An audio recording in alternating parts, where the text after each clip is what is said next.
Welcome to Madras granny. Pineapple பழமா சாப்ட்டுருப்போம். இன்னைக்கு கல்யாண வீட்டு ரசம் எப்படி செய்றதுன்னு பார்க்கலாம் வாங்க. இதுக்கு 1 டீஸ்பூன் அளவு கொத்தமல்லி, முழு கொத்தமல்லி, 1 டீஸ்பூன் அளவு ஜீரகம், 3/4 டீஸ்பூன் அளவு கருப்பு மிளகு, கொஞ்சமா வெந்தயம், 1 காஞ்ச மொளகா, இது எல்லாத்தையும் நல்லா ஒரு கோர்ஸ் பவுடரா அரைச்சு ரெடி பண்ணி வச்சுக்கோங்க. ஒரு 2 துண்டு அளவு பைனாப்பிள கொஞ்சம் தண்ணி சேர்த்து நல்லா ஃபைன் பேஸ்ட்டா வேணும்னா ஃபில்டர் பண்ணி எடுத்துக்கோங்க. ஒரு கடாயில 1 டீஸ்பூன் அளவு கடலெண்ணெய், கொஞ்சமா கடுகு, 1 காஞ்ச மொளகா, இது நல்லா பொரியட்டும். பொரிஞ்சதுக்கு அப்புறமா ஒரு சின்ன துண்டு இஞ்சியும், ஒரு 4 பல்லு பூண்டையும் தட்டி இது கூட நான் சேர்த்துருக்கேன். ஒரு இனுக்கு அளவு கருவேப்பில சேர்த்துக்கோங்க.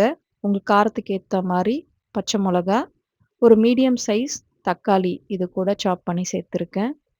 இதெல்லாம் நல்லா வதங்கட்டும். ஒரு சின்ன நெல்லிக்காய் அளவு புளிய கரைச்சு வச்சிருக்கேன். அதையும் சேர்த்துட்டு 1/4 ஸ்பூன் அளவு மஞ்சள் தூள் சேர்த்து தண்ணி கொதிக்கட்டும். ஒரு 1/4 ஸ்பூன் அளவு பெருங்காயத்தூள் சேர்த்துக்கோங்க. ஒரு சின்ன துண்டு அளவு ஒரு பைனாப்பிள கட் பண்ணி சேர்த்துருக்கேன். அதையும் சேர்த்து வேக விடுங்க. பருப்பு ஒரு 1/2 கப் அளவு வேக வச்சு துவரம் பருப்பு சேர்த்துருக்கேன்.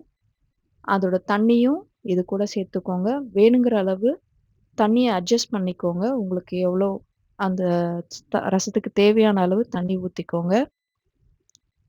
தேவைக்கேற்ப உப்பு சேர்த்துக்கிட்டு, நம்ம ஏற்கனவே ரசப்பொடி செய்து வச்சத ஒரு 1 1/2 டீஸ்பூன் அளவு சேர்த்துக்கோங்க. இந்த அளவுக்கு கொதி வந்த பிறகு ரசத்த ஆஃப் பண்ணிடுங்க. அடுப்ப ஆஃப் பண்ணிடலாம். மேல கொஞ்சம் கொத்தமல்லி தூவி விட்டு, சூடான ரைஸ் கூட சர்வ் பண்ணுங்க. Thank you and enjoy.